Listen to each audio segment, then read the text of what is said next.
Class 10th understanding economic development. इसका हम आज फर्स्ट चैप्टर ले रहे हैं। हमारा फर्स्ट चैप्टर है डेवलपमेंट। डेवलपमेंट मतलब प्रोग्रेस या फिर तरक्की। जो आइडिया हमारे डेवलपमेंट या प्रोग्रेस का वो हमेशा हमारे पास होता है। हमें मालूम है कि हमें कैसे डेवलपमेंट करनी है या कैसे प्रोग्रेस करनी है, और इसके लिए हमारे पास हमारी डिज़ायर्स भी होती हैं, एस्पिरेशंस भी होते हैं। मतलब कि हमारी विश होती है या हमारी इच्छा होती है कि हम क्या करना चाहते हैं जिससे कि हम प्रोग्रेस करें अपनी लाइफ में या डेवलप करें, कि हम फिर कैसे रहना चाहते हैं। अगर हमारी लाइफ में डेवलपमेंट या प्रोग्रेस होगी तो ही हम अपने हिसाब से अपनी लाइफ को जी सकते हैं। तो हमारी क्या एसेंशियल थिंग्स होती हैं जो हमें चाहिए होती हैं, मतलब जिससे हमारी बेसिक नीड्स पूरी होती हैं। क्या हमारी लाइफ बेटर हो सकती है सबके लिए? How should people live together, और कैसे लोग आपस में रह सकते हैं मिलके एक साथ। Can there be more equality, क्या फिर जब हम लोग सब साथ में रहेंगे तो ऑब्वियसली हमको फिर इक्वालिटी भी चाहिए होगी कि हम सब एक बराबर हों। Development involves thinking about these questions.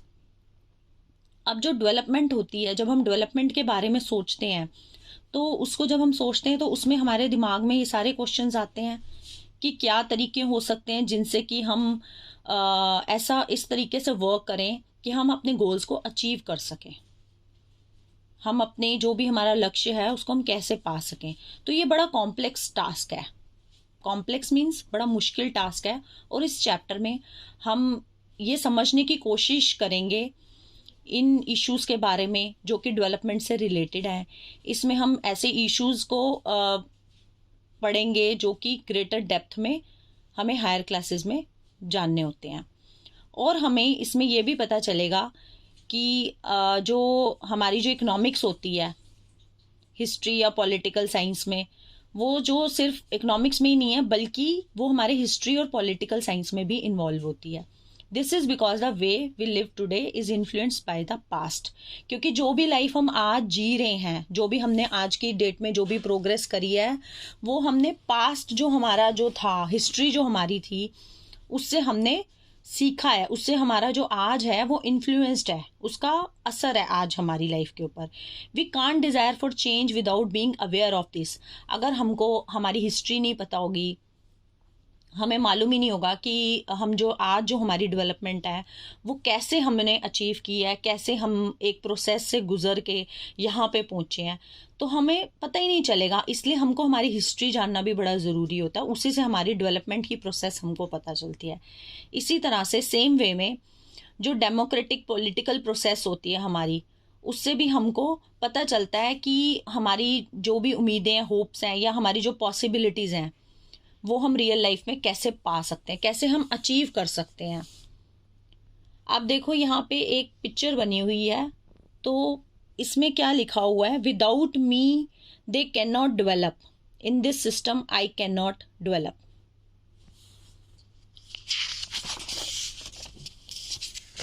अब जो डेवलपमेंट है वो क्या प्रोमिसेस करती है डिफरेंट लोगों के लिए, डिफरेंट गोल्स के लिए।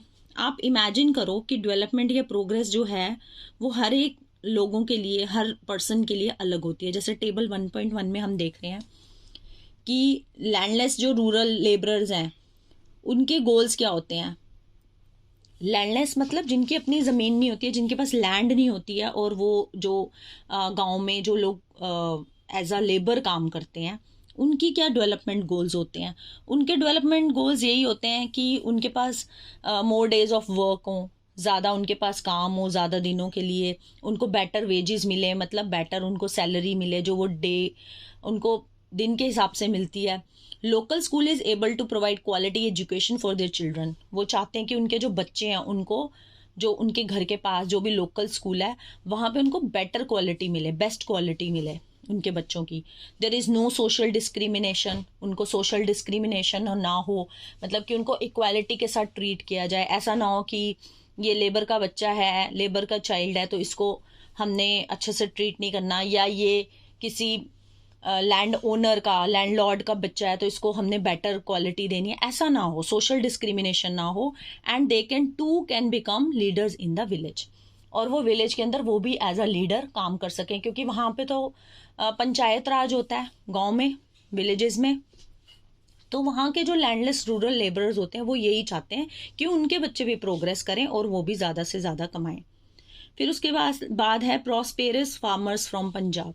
अब ऐसा माना जाता है कि जो पंजाब के जो फार्मर्स होते हैं वो बहुत प्रॉस्पेरस होते हैं, ऐसा माना जाता है। तो उनके भी कुछ डेवलपमेंट या गोल्स होते हैं।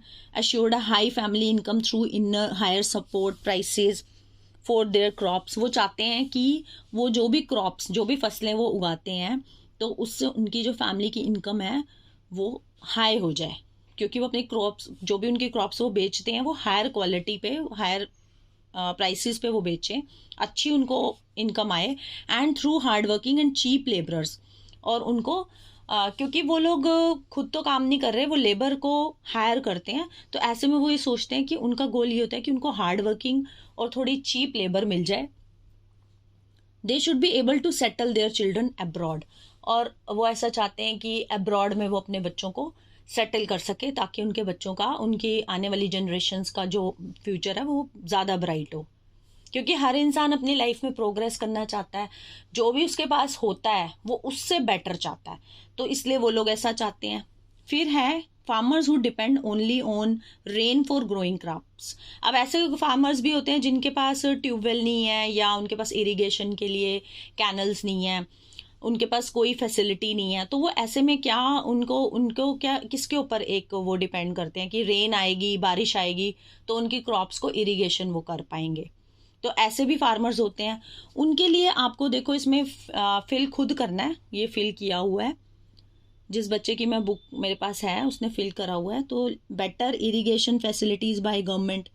ऐसे में वो क्या चाहेंगे कि गवर्नमेंट जो है वो उनको प्रोवाइड करे बेटर इरिगेशन फैसिलिटीज, जिसके ऊपर वो खाली रेन के लिए डिपेंडेंट ना हो। Better support prices for crops, और जो भी क्रॉप्स वो उगा रहे हैं उसके लिए उनको गवर्नमेंट की तरफ से सपोर्ट मिले। कई बार होता है कि आप, मतलब किसान जो होते हैं, फार्मर्स जो होते हैं, वो अपनी क्रॉप्स को सेल आउट करना चाहते हैं, लेकिन उनको अच्छा प्राइस नहीं मिलता, तो वो ये चाहते हैं कि गवर्नमेंट ऐसे में उनको सपोर्ट करे। A rural women from a land owning family. अब ऐसी रूरल फैमिली जहाँ पे कि एक वुमेन है और उनके पास अपनी लैंड है, मतलब कि एक गांव की जो वुमेन है उनके पास लैंड ओनिंग है उनकी फैमिली के पास, वो क्या चाहती हैं, वो चाहती हैं better earning of her husband. अब वो खुद तो नहीं इतनी ज़्यादा एजुकेटेड होती वहाँ की लेडीज़, तो ऐसे में वो यही चाहती हैं कि उनके जो हस्बैंड हैं उनकी अर्निंग अच्छी हो, availability to sell her children to school. वो चाहती हैं कि ऐसा वहाँ पे अवेलेबिलिटी हो कि उनके जो बच्चे हैं वो स्कूल में जा सकें, ताकि उनको अच्छी एजुकेशन मिले। अर्बन अनएम्प्लॉयड यूथ, मतलब कि जो गांव में जो अनएम्प्लॉयड यूथ होते हैं उनकी, वो क्या चाहते हैं, बेटर जॉब अपॉर्चुनिटीज़, क्योंकि उनके पास जॉब नहीं है, वो अनएम्प्लॉयड हैं, काम नहीं है उनके पास। जॉब सिक्योरिटी चाहते हैं, बेटर पैकेजेस चाहते हैं कि उनको अच्छी सैलरी मिले।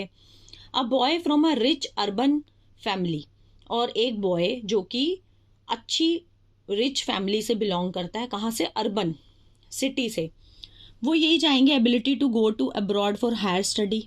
आजकल यही है कि हम बाहर जाएं, वहाँ जाके पढ़ें, अच्छी बेटर एजुकेशन लें, अच्छा लाइफस्टाइल हो, गुड मनी पैकेजेस, उनको अच्छे पैकेजेस मिलें, लग्जरीज मिलें, और वो इंजॉय कर सके अपनी लाइफ को, क्योंकि ऑलरेडी उनके पास तो मनी है ही है, उनकी बेसिक नीड्स तो पूरी हो ही रही हैं। A girl from a rich urban family. अब बॉय और गर्ल की थिंकिंग में थोड़ा सा डिफरेंस तो होता ही है। तो गर्ल क्या चाहती हैं, she gets as much freedom as her brother and is able to decide what she wants to do in life, she is able to pursue her studies abroad. अब हमें सबको पता है हमारी इंडियन सोसाइटी ऐसी है कि यहाँ पे अगर रिच भी हैं तो भी गर्ल्स को उतनी फ्रीडम नहीं मिलती जितनी बॉयज़ को मिलती है। तो गर्ल्स का यही होता है, चाहे वो रिच फैमिली को बिलोंग कर रही हैं, चाहे वो थोड़ी पुअर फैमिली को बिलोंग कर रही हैं, तो फ़र्क सिर्फ इतना होता है कि जो पुअर फैमिली की जो गर्ल है वो बेटर एजुकेशन चाहेगी। एजुकेशन तो रिच वाली को भी मिल रही है, लेकिन फ्रीडम फ्रीडम दोनों को ही चाहिए। तो ऐसे में वो भी यही चाहेगी कि उसको फ्रीडम मिले, जितनी फ्रीडम उसके भाई को मिल रही है, मेल मेंबर को मिल रही है, और वो अपनी लाइफ के डिसीजंस खुद ले सके, जो वो अपनी लाइफ में खुद करना चाहती है, और वो अपनी जो पढ़ाई है उसके लिए वो अब्रॉड जा सके। क्योंकि रिच होने का खाली ये मतलब नहीं है कि रिच लोग हैं तो उनकी जो थिंकिंग होती है वो बड़ी ब्रॉड माइंडेड वो लोग हो जाते हैं, वो ऑर्थोडॉक्स नहीं होते, ऐसा नहीं होता। जो रिच लोग होते हैं वो भी अपनी गर्ल्स को लेके काफ़ी नैरो माइंडेड होते हैं आज भी। An Adivasi from Narmada valley, Narmada valley का आदिवासी जो कि आपको मालूम है फॉरेस्ट में ही रहते हैं, उनकी लाइफ थोड़ी बैकवर्ड टाइप के लोग होते हैं, एजुकेशन नहीं होती उनके पास फैसिलिटीज़ नहीं होती, वो लोग आज की जो टेक्नोलॉजी है उससे बहुत दूर है अभी भी। उनका क्या होता है, देयर ओन प्लॉट, कि उनके पास अपना खुद की ज़मीन हो और fix number of employment by government, उनके पास एम्प्लॉयमेंट हो गवर्नमेंट की तरफ से दी जाए, able to send their children to school, और अपने बच्चों को वो स्कूल भेज पाएँ। अब ये टेबल 1.1 में हमने पढ़ लिया कि इनके क्या क्या एस्पिरेशंस हैं, क्या क्या इनके गोल्स हैं, इनकी इच्छाएं क्या हैं, इनके डिज़ायर्स क्या हैं, विशेस क्या हैं। तो आपने ये कॉलम्स जो हैं ये जो हैं पार्शली फिल्ड थे, बाकी हमने खुद फिल करने हैं। अब ये कंप्लीट करने के बाद में आप देख सकते हो कि क्या क्या एस्पिरेशंस हैं, और आप इसमें 2 कॉलम्स खाली हैं, इसमें आप चाहो तो और भी फिलअप कर सकते हो।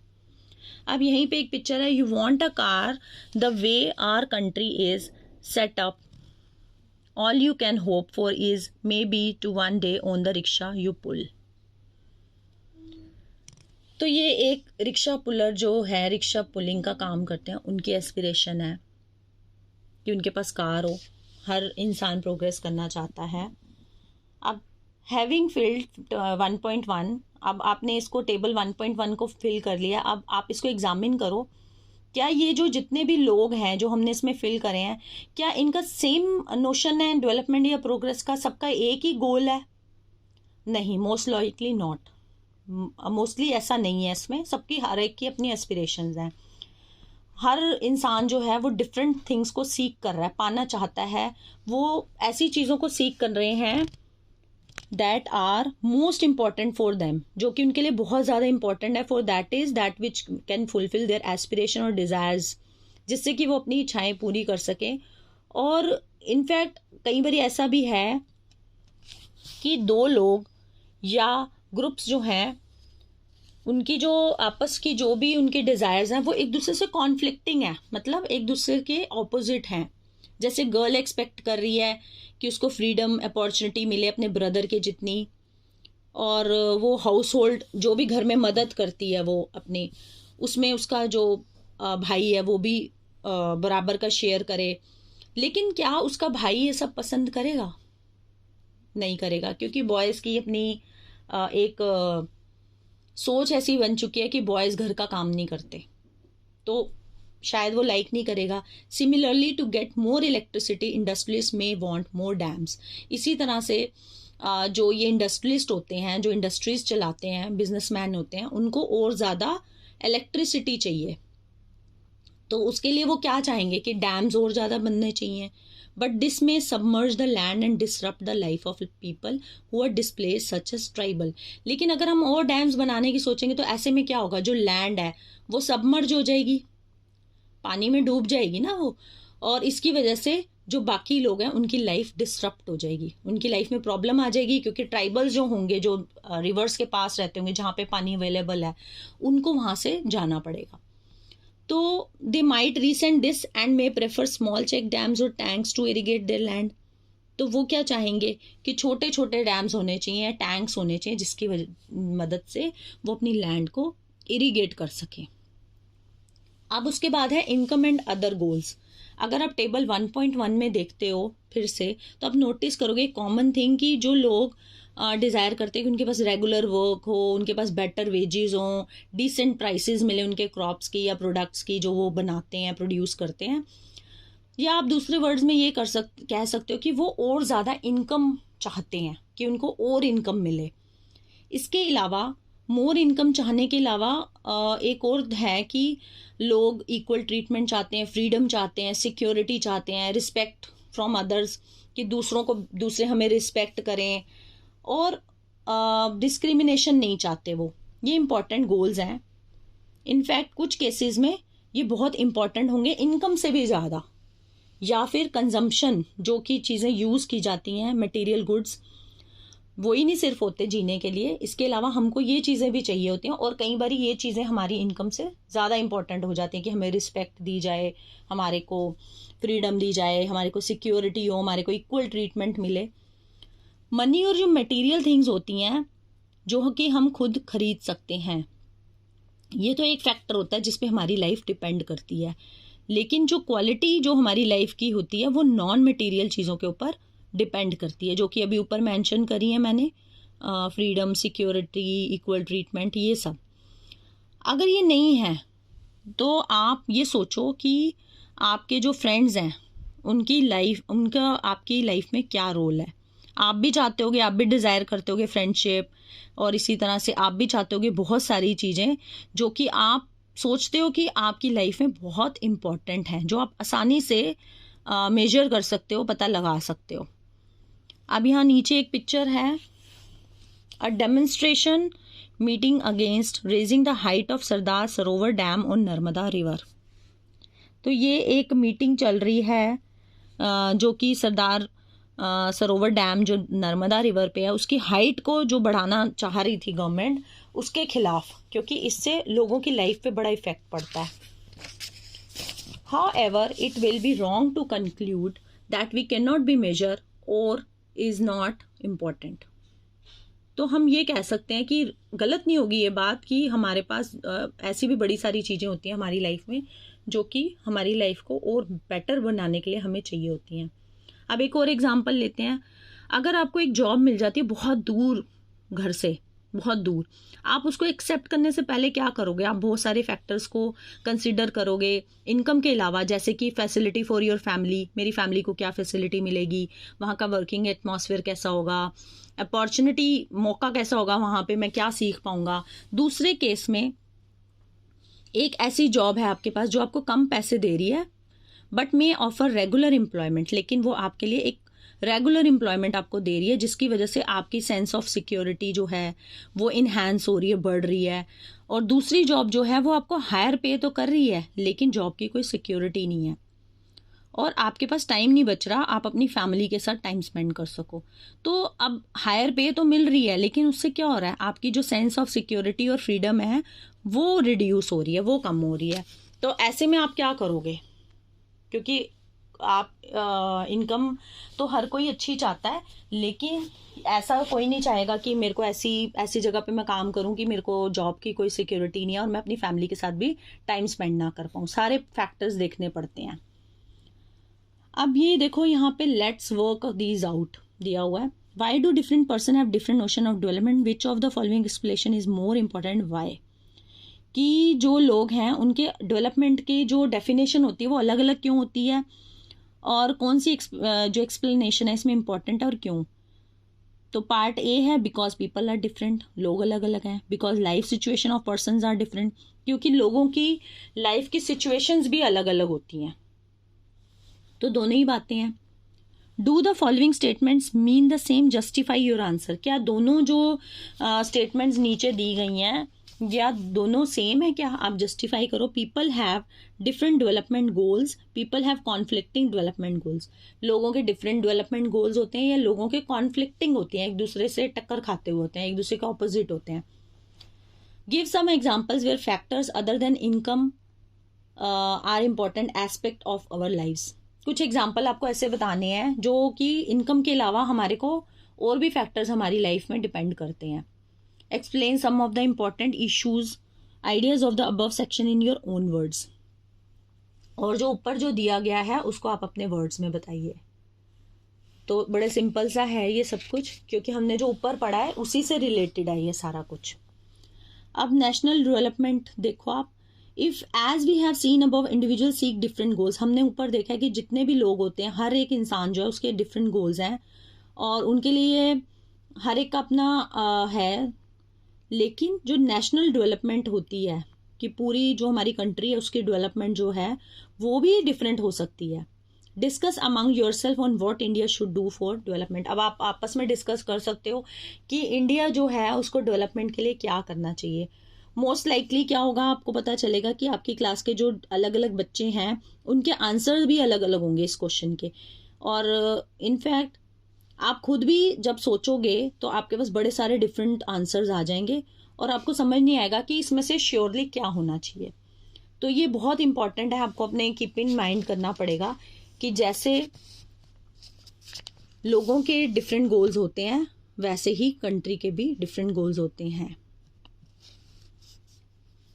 अब जैसे कि डेवलपमेंट जो होती है उसके मिक्स गोल होते हैं, तो जो लेडीज़ होती हैं, जो वुमेन होती हैं, वो जब अपने काम में जब इंगेज होती हैं, जैसे कि हाउस होल्ड होता है, डिग्निटी उनकी घर में कैसी है, सोसाइटी कैसे इंक्रीज करती है, तो ऐसे ही जब कोई जो respect for women, there would be more sharing of house work and greater acceptance of women working outside.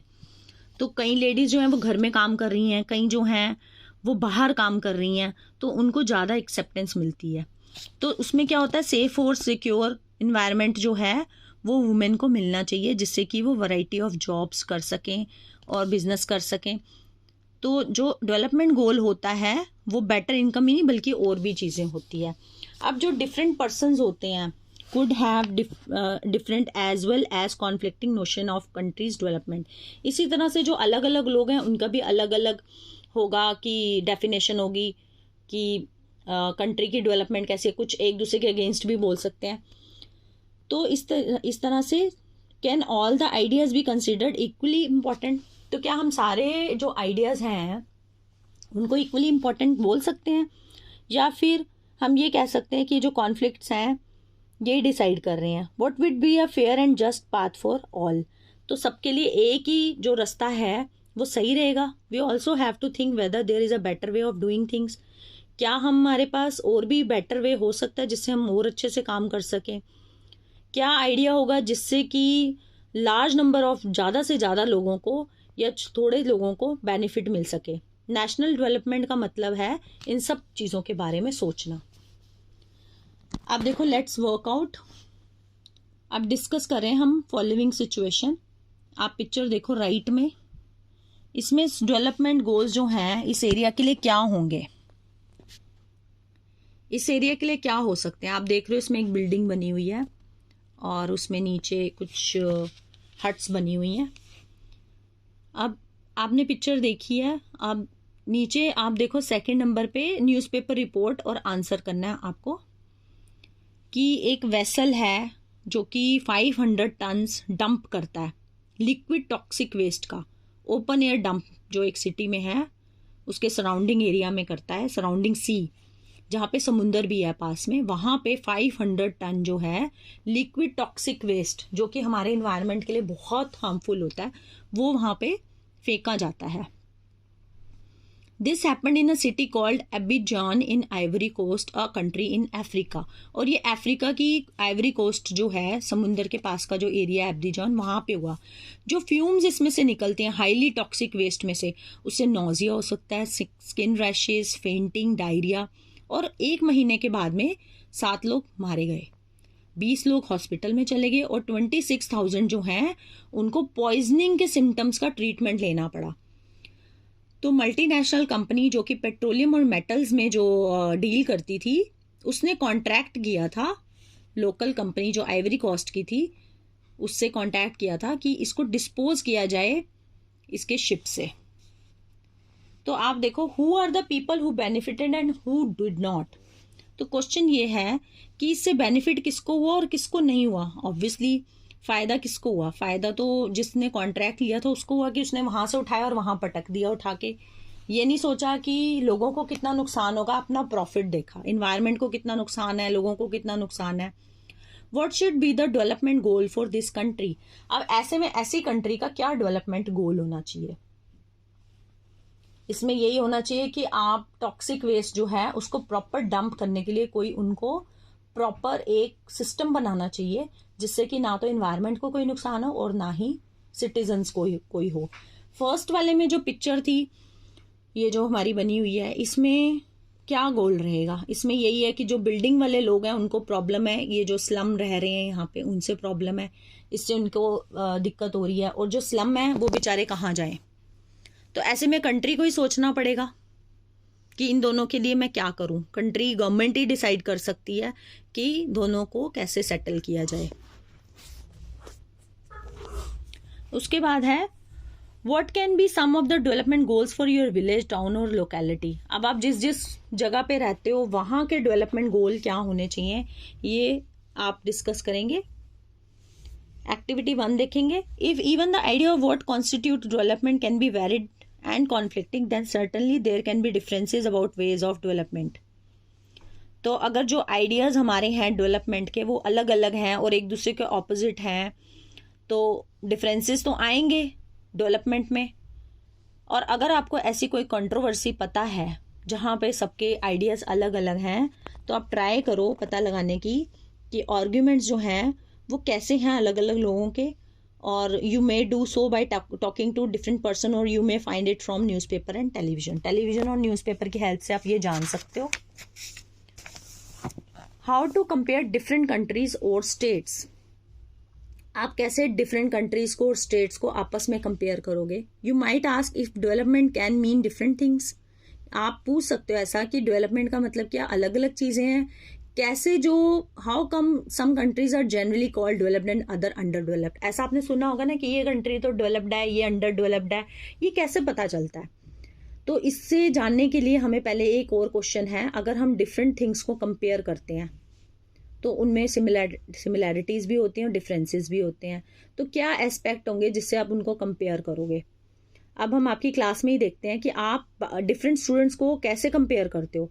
उनकी हाइट डिफरेंट होगी, उनकी हेल्थ, टैलेंट्स, इंटरेस्ट। जो हेल्दीएस्ट होगा बच्चा आपकी क्लास में वो शायद सबसे ज़्यादा स्टूडियस नहीं होगा, सबसे अच्छा पढ़ाई में नहीं होगा।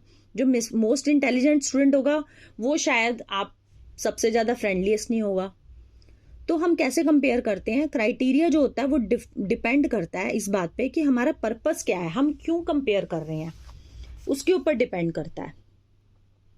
हम डिफरेंट क्राइटेरिया यूज करते हैं। अगर हमने स्पोर्ट्स टीम लेनी है या डिबेट की टीम बनानी है, म्यूजिक टीम बनानी है या हमने कोई पिकनिक ऑर्गेनाइज करानी है, तो इसी तरह से पर्पस जो है वो अलग अलग क्राइटेरिया होते हैं। हमें जब हम ऑलराउंड प्रोग्रेस बच्चे की देखते हैं, बच्चों की क्लास में कैसे है वो कैसे हम देखते हैं।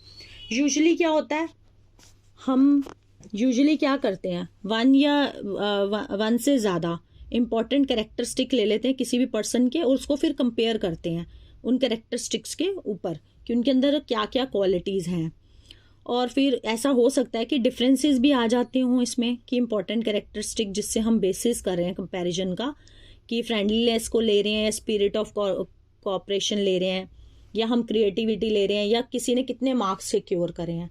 तो ये जो है ये ट्रू डेवलपमेंट होती है। जब हम कंपेयर करते हैं कंट्रीज़ को तो उनकी इनकम को हम एक मोस्ट इम्पॉर्टेंट एट्रीब्यूट मानते हैं, मोस्ट इम्पॉर्टेंट फैक्टर मान लेते हैं जब हम किसी कंट्री का। तो हम कंट्री जिसकी हायर इनकम होती है वो मोर डेवलप्ड मानी जाती है बाकियों से जिनकी लेस इनकम होती है। इनकम किसकी, जो वहाँ के जो सिटीजन्स हैं उनकी इनकम के ऊपर डिपेंड करता है। तो हमें ये बेस होता है अंडरस्टैंड करने का कि इनकम मतलब more of all things that human beings need, जो लोगों को ज़रूरत है। लोगों को वट एवर हो सकता है कि उनकी ग्रेटर इनकम कैसे उनको मिल रही है। So greater income itself is considered to be only important goal, एक इम्पॉर्टेंट गोल इसको माना जाता है।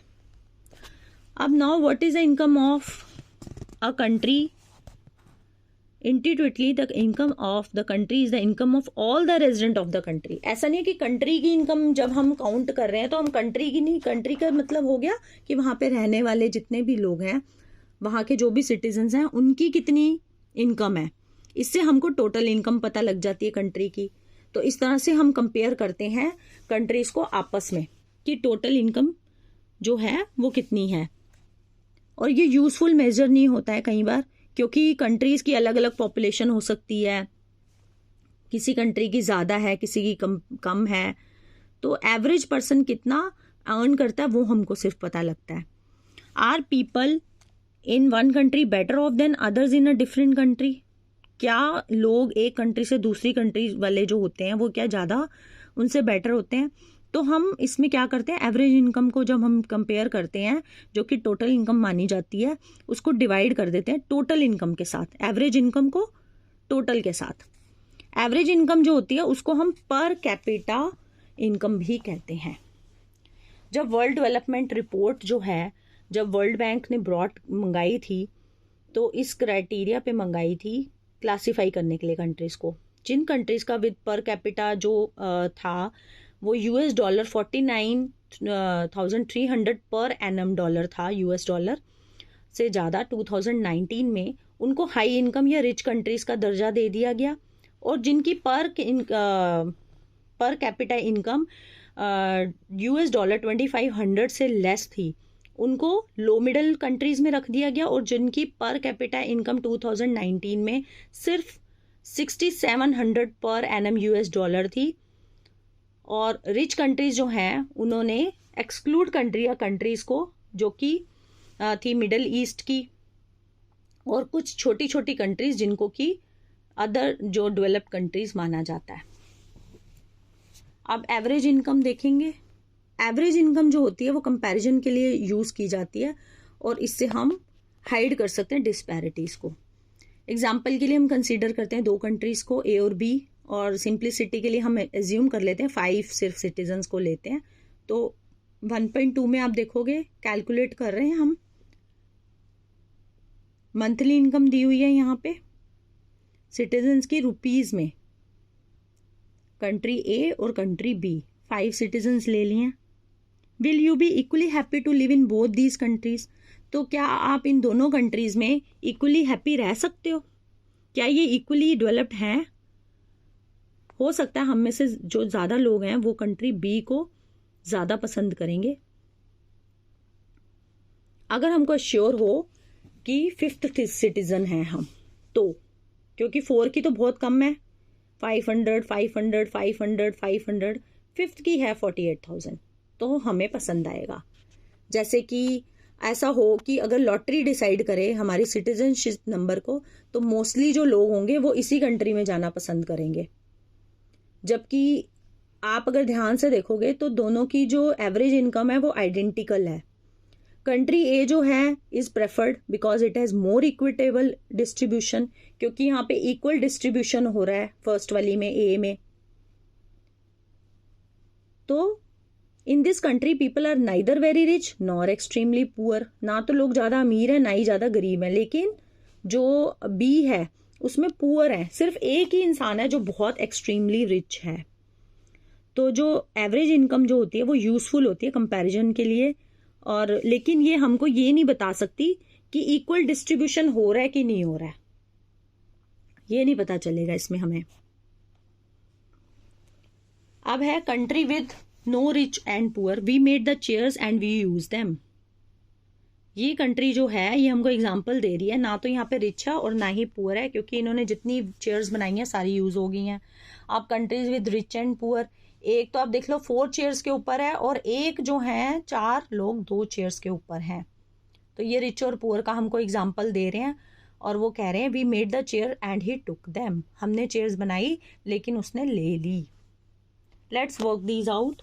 3 एग्जाम्पल्स देने हैं आपको इसमें। फर्स्ट में जहाँ पे एवरेज को यूज़ किया जाता है कंपेयरिंग सिचुएशंस में, आपको ऐसा क्यों लगता है कि एवरेज इनकम जो है वो मोस्ट इम्पॉर्टेंट क्राइटेरियन है डेवलपमेंट का, एक्सप्लेन करना है। साइज ऑफ जो पर कैपिटा इनकम है, और क्या प्रॉपर्टी हो सकती है इनकम की जो इम्पॉर्टेंट होती है जब हम 2 या मोर सोसाइटीज़ को कंपेयर करते हैं। आजकल तो हैप्पीनेस का भी कंपेयर किया जाने लगा है कि कौन सी कंट्री ज़्यादा हैप्पी है, कौन सी कंट्री सबसे कम हैप्पी है, या कौन सी कंट्री मोस्ट अनएम्प्लॉयड है, कौन सी कंट्री में इन्फ्लेशन बहुत ज़्यादा है, उस पर भी आजकल होने लग गया है। आप सपोज करो रिकॉर्ड्स आपको दिखाते हैं एवरेज इनकम एक कंट्री के इंक्रीज हो रहे हैं over a time period of time, और इससे आप क्या कंक्लूड कर सकते हो कि जितने भी सेक्शंस हैं वो इकोनॉमिकली बेटर हो रहे हैं। अपने आंसर को अपने एग्जाम्पल के साथ बताना है। नेक्स्ट में आपको पता लगाना है per capita income of about 10-15 low income countries as per world development record. जो वर्ल्ड डेवलपमेंट रिपोर्ट है उसके हिसाब से 10 या 15 लो इनकम कंट्रीज बतानी है, पैराग्राफ लिखना है नोशन का कि व्हाट शुड इंडिया डू और achieve to become a developed country. Developed country बनने के लिए इंडिया को क्या करना चाहिए। Income and other criteria. Income और दूसरे क्राइटेरिया हैं। जब हम देखते हैं कि किसी इंडिविजुअल की कितनी एस्पिरेशन या गोल्स हैं, तो हमको पता चलता है, we found that people not only think of better income but also have goals such as security. कि लोगों को सिर्फ यही नहीं है कि हमको इनकम अच्छी चाहिए, बल्कि उनके और भी गोल्स हैं। सिक्योरिटी चाहिए, रिस्पेक्ट चाहिए, इक्वल ट्रीटमेंट, फ्रीडम, सब कुछ चाहिए। सिमिलरली इसी तरह से जब हम नेशन या रीजन के बारे में सोचते हैं, तो एवरेज इनकम के अलावा हम और भी इक्वल इम्पॉर्टेंट एट्रीब्यूट्स ले सकते हैं। ये एट्रीब्यूट्स क्या हो सकते हैं, अब हम एग्जांपल जो है वो देखते हैं। टेबल 1.3 पर कैपिटा इनकम सिलेक्टेड स्टेट्स की इसमें दिया हरियाणा, केरला और बिहार की। ये इकोनॉमिक सर्वे है 2021 का। एक्चुअली ये जो फिगर हैं ये per capita net state domestic product की हैं, जो करंट प्राइसेज 18-19 में चल रहे थे।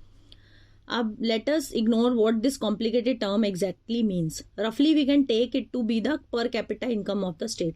हम इसको रफली यही मान लेते हैं कि ये पर कैपिटा हमारी इनकम है इन स्टेट्स की। 3 की हमें पता चली है, इसमें हरियाणा जो है उसकी हाईएस्ट है और बिहार जो है वो हमारा बॉटम पे है, मतलब लोएस्ट में आ रहा है। इसका मतलब है कि जो एवरेज जो हरियाणा की है अर्निंग, वो 1 ईयर की 2,36,147 है, जबकि जो बिहार में जो रह रहा है वो सिर्फ 40,982 रुपीज है उसकी। So if per capita income were to be used as a measure of development, Haryana will be considered most developed and Bihar the least developed. तो अगर हम ऐसा कंपेयर करते हैं तो हरियाणा हाईएस्ट में आ जाएगा हमारा और बिहार लोएस्ट में आ जाएगा। अब 1.4 देख लेते हैं। 1.4 में आप देखो कुछ कंपैरेटिव डेटा हरियाणा, केरला और बिहार का आ रहा है। इसमें इन्फेंट मोरलिटी एक ले ली है कि जो छोटे बच्चे होते हैं उनमें कितनी उनमें 1 से 5 ईयर्स तक जो है उसमें कितने बर्थ्स जो है लाइव बर्थ्स होते हैं। हरियाणा 30, केरला 7, बिहार 32। इसमें आप देखो literacy rate 82, 94, 62। Net attendance ratio secondary stage की बच्चे कितने स्कूल अटेंड कर रहे हैं 14 से 15 ईयर्स वाले सेकेंडरी स्टेज के। तो इसमें भी आप देखो ये सोर्स जो है इकोनॉमिक सर्वे 2021 का है, नेशनल सैंपल सर्वे ऑर्गेनाइजेशन का है, national statistical office government of India का है। इसमें आप देखो जो IMR है, इन्फेंट मोरलिटी रेट जो है, ये नंबर ऑफ चिल्ड्रन बता रहा है हमको जो कि 1 ईयर की एज से पहले डाई कर जाते हैं, जिसमें 1000 के उसमें करा गया है, प्रोपोर्शन रखा गया है। 1000 अगर बच्चे आते हैं उसमें से डाई कितने हो जाते हैं। हरियाणा में 30, केरला में 7। तो इसमें केरला और टॉप पे आ रहा है आपका, जहाँ पे सबसे ज़्यादा अच्छी फैसिलिटी है। मतलब कि लिटरेसी रेट जो प्रोपोर्शन है वो पॉपुलेशन का 7 और अबव एज ग्रुप का जो लिया गया है, इसमें आप देखो इसमें भी सबसे बेस्ट में केरला आ रहा है। नेट अटेंडेंस रेशो कि 14 से 15 ईयर्स के बच्चे जो हैं वो स्कूल कितनी अटेंड कर रहे हैं सेम एज ग्रुप में, इसमें भी आप देखोगे सबसे बेस्ट में केरला ही आ रहा है। ये टेबल हमको क्या बताता है, फर्स्ट कॉलम हमको बताता है कि केरला में जो 1000 बच्चे पैदा होते हैं 7 डाई कर जाते हैं 1 ईयर से पहले, लेकिन हरियाणा में 1 ईयर से में जो है बर्थ जो है वो 30 है, 3 टाइम्स मोर है केरला से। और दूसरी तरफ जो इनकम है उसमें हरियाणा फर्स्ट था हमारा, लेकिन इसमें लो जा रहा है सबसे, जो 1.3 में हमने देखा था। तो आप ये सोचो, just think of how dear you are to your parents. आप अपने बच्चों को, अपने पेरेंट्स को कितने बच्चे ज़्यादा आप प्यारे होते हो। आप सोचो कि how everyone is so happy when a child is born. जब बच्चा पैदा होता है तो कितनी खुशी होती होगी। अब आप सोचो कि जो बच्चे अपना पहला बर्थडे भी सेलिब्रेट नहीं कर पाते, उनके पेरेंट्स पे क्या बीतती होगी, कितना पेनफुल होता होगा। ये डेटा हमको वही बता रहा है। ये 2018 का है, हम कोई पुरानी बात नहीं कर रहे, ओल्ड टाइम्स की बात नहीं कर रहे। 70 ईयर्स हो चुके हैं हमारी इंडिपेंडेंस को। हमारी मेट्रो सिटी फुल है, हाई राइज है बिल्डिंग और शॉपिंग मॉल्स की, लेकिन इन्फेंट मोर्टेलिटी रेट जो है वो हमारा आज भी 70 ईयर्स पीछे जा रहा है। प्रॉब्लम यहाँ पे खत्म नहीं होती है। लास्ट कॉलम जो 1.4 का हमने देखा, 14 से 15 ईयर्स के बच्चे जो स्कूल अटेंड कर रहे हैं बिहार में, आप देख लो 8 क्लास के बाद में बच्चे स्कूल ही नहीं जा रहे। इसका मतलब क्या है? This means that if you went to school in Bihar, nearly half of your elementary class friends would be missing। वहां पे आधे से ज्यादा एलिमेंट्री क्लास के बच्चे मिसिंग हैं। Those who could not have been in school are not there। जो कि स्कूल जाते थे वो भी स्कूल नहीं जा रहे, छोड़ दिया उन्होंने। अगर ये आपके साथ हो, if this had happened to you, you would not be able to read what you are reading now. अगर ऐसा आपके साथ होता तो आज आप भी स्कूल में नहीं होते। तो क्या ये प्रोग्रेस है? क्या हम इसको सही कह सकते हैं? 70 ईयर्स हो चुके हैं इंडिपेंडेंस को। बिल्डिंग्स बनाने को प्रोग्रेस नहीं कहते, शॉपिंग मॉल्स को बनाना प्रोग्रेस नहीं कहते। हमारे बच्चे कितनी एजुकेशन ले रहे हैं, हमारे यहाँ पे मोर्टेलिटी रेट कितना अच्छा है, कितने बच्चों की जानें हम बचा पा रहे हैं, लिटरेसी रेट हमारा कितना है, हमारे यहाँ के लोग कितना पढ़ रहे हैं, उस पर डिपेंड करता है कि हमारी कंट्री कितनी प्रोग्रेस। क्योंकि अगर ये 3 चीजें हमारी अच्छी हैं, अगर इनमें हम अच्छा करते हैं तो ही हम प्रोग्रेस करेंगे ना। पर कैपिटा इनकम तो इसी के ऊपर डिपेंड करती है। पर कैपिटा आपने हरियाणा ने सबसे अच्छी अचीव की हुई है, बिहार तो हर चीज में ही नीचे है। बिहार तो मोस्ट इग्नोर्ड स्टेट में आता है, ऐसा लग रहा है, अगर आप इन दोनों चीजों को देखो। और आप लोगों को देखना इसलिए ये जरूरी है क्योंकि आप हमारे कंट्री का फ्यूचर हो, आपको ये चीजें समझनी जरूरी हैं। अब आप देखो, most babies do not gate basic health care. जो मोस्ट बेबीज होते हैं, बच्चे होते हैं, उनको हेल्थ केयर नहीं मिलती। क्यों नहीं मिलती हेल्थ केयर? क्योंकि हमारी कंट्री में आने वाले टाइम में डॉक्टर्स की बहुत कमी होने वाली है। कोई डॉक्टर बनना ही नहीं चाहता। क्यों नहीं बनना चाहते डॉक्टर? क्योंकि डॉक्टर बनने के लिए आपको मेहनत करनी है पहले तो। उसके बाद हमारी कंट्री में डॉक्टर की पढ़ाई करने के लिए, MBBS के लिए आपको बहुत सारा मनी चाहिए, क्योंकि प्राइवेटाइजेशन इतना ज़्यादा है हमारे यहाँ पे। कॉलेजेस, गवर्नमेंट कॉलेजेस बहुत कम है और सीट्स फुल हो जाती हैं। जिनके पास पैसे होते हैं वो खरीद लेते हैं सीट्स, जिनके पास नहीं होते वो नहीं पढ़ते। तो इसके लिए कि हमारे यहाँ पे सबको हेल्थ केयर अच्छी मिले, उसके लिए डॉक्टर्स का होना भी बहुत ज़रूरी है, क्योंकि डॉक्टर जो है वो सबसे नोबल वर्क माना जाता है। आप पब्लिक फैसिलिटीज देख लेते हैं। How is it that the average person in Haryana has more income than the average person in Kerala but lags behind in these crucial areas? Haryana की इनकम तो बहुत ज़्यादा है लेकिन केरला से, लेकिन बहुत सारे क्रूशियल एरिया में पीछे है। रीज़न क्या है? Money in your pocket can not buy all the goods and services that you may need to live well. पैसे खाली जेब में होने से हम सब चीज़ें नहीं खरीद सकते जो सर्विसेज हमको चाहिए। सर्विसेज अवेलेबल होंगी तो हम खरीदेंगे, डॉक्टर अवेलेबल होगा तो हम फीस दे के इलाज कराएंगे, डॉक्टर ही नहीं होगा तो हम कहाँ से इलाज कराएंगे। तो इनकम जो है सिर्फ वो ही नहीं, कंप्लीटली हम उसको एडिक्वेट इंडिकेटर मान सकते हैं मटेरियल गुड का या सर्विसेज का जो सिटीजन्स को चाहिए। एग्जाम्पल के लिए, आप पैसों से पोल्यूशन फ्री इन्वायरमेंट नहीं खरीद सकते। आपको इंश्योर करना है अगर कि आपको अनएडल्टर्ड मेडिसिन, मिलावट के बिना वाली दवाइयाँ मिले, unless you can afford to shift to a community that already has all these things. तो उसके लिए आपको क्या करना पड़ेगा कि आपको ऐसी कम्युनिटी में जाके शिफ्ट होना पड़ेगा जहाँ पे ये प्रॉब्लम्स हैं ही नहीं, पहले से यहाँ सब कुछ अवेलेबल है। और यही रीज़न है कि लोग इंडिया छोड़ छोड़ के बाहर भाग रहे हैं। Money may also not be able to protect you from infectious diseases. अगर पैसे हैं तो भी हम कोई इन्फेक्शियस डिजीजेज से खुद को बचा थोड़ी ना सकते हैं। उसके लिए हमारी कम्युनिटी को प्रिवेंटिव स्टेप्स लेने होते हैं। Actually for many of the important things in life, the best way, also the cheapest way is to provide these goods and services collectively। तो हमको अगर बेस्ट वे में और चीपेस्ट वे में चाहिए तो हमको ये सर्विसेज हमारे पास होनी चाहिए, गुड्स होने चाहिए। आप सोचो कि क्या ये चीपर होगा अगर हमको कलेक्टिव सिक्योरिटी पूरी लोकेलिटी के लिए चाहिए या हर हाउस के लिए चाहिए अपने ओन सिक्योरिटी स्टाफ। अगर हम पूरी लोकेलिटी के लिए स्टाफ रखते हैं तो वो हमें सस्ता पड़ेगा, या हम सिर्फ एक इंडिविजुअल के लिए रखते हैं तो वो सस्ता पड़ेगा। What if no one other than you in your village or locality is interested in studying? ऐसा कैसा लगेगा अगर आपके अलावा आपकी लोकेलिटी में कोई पढ़ने में ही इंटरेस्टेड ना हो? क्या आप पढ़ पाओगे? आप अकेले के लिए तो स्कूल नहीं बनेगा। Not unless your parents could afford to send you to some private school elsewhere. आपके पेरेंट्स क्या आप अकेले के लिए तो किसी प्राइवेट स्कूल में आपको भेजना अफोर्ड नहीं करते होंगे। So you are actually able to study because many other children also want to study, and because many people believe that the government should open school and provide other facilities so that all children have a chance to study. तो ऐसा possible तभी हो पाया है क्योंकि और भी बच्चे पढ़ना चाहते थे और लोगों को बिलीव था कि गवर्नमेंट को और ज़्यादा स्कूल खोलने चाहिए जिससे कि बच्चों को फैसिलिटी मिले और वो पढ़ सकें।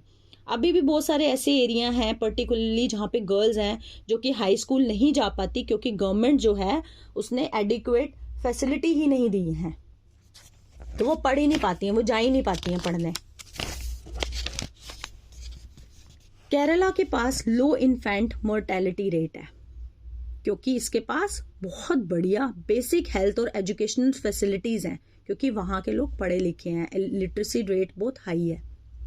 इसी तरह से कुछ स्टेट जो हैं वहाँ पे public distribution system PDS function जो है वो वेल है, बहुत अच्छा है।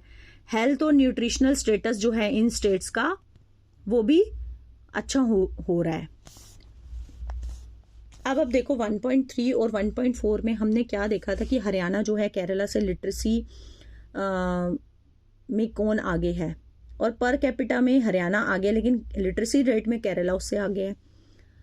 और आप ऐसे एग्जाम्पल सोचो जहाँ पे कलेक्टिव प्रोविजन जो है गुड्स का सर्विसेज का वो चीपर है इंडिविजुअल से ज़्यादा। क्या जो अवेलेबिलिटी होती है गुड हेल्थ या एजुकेशनल फैसिलिटीज़ की वो अमाउंट ऑफ मनी पे डिपेंड करती है जो गवर्नमेंट स्पेंड करती है इन फैसिलिटीज़ पे, और क्या क्या हो सकता है। तमिलनाडु में 90% जो लोग हैं रूरल एरिया में वो राशन की शॉप यूज़ करते हैं, जबकि वेस्ट बंगाल में 35% रूरल लोग यूज़ करते हैं। तो what would be where would people do be better off and why? कहाँ पे ज़्यादा लोग अच्छे हैं और क्यों? एक्टिविटी 2 है, 1.5 हम देख रहे हैं। इसमें पैराग्राफ्स जो हैं उनका फिल इन द ब्लैंक्स आपको करना है और इसके लिए आप कैलकुलेशंस दी हुई हैं ऊपर, उस पे बेस्ड है।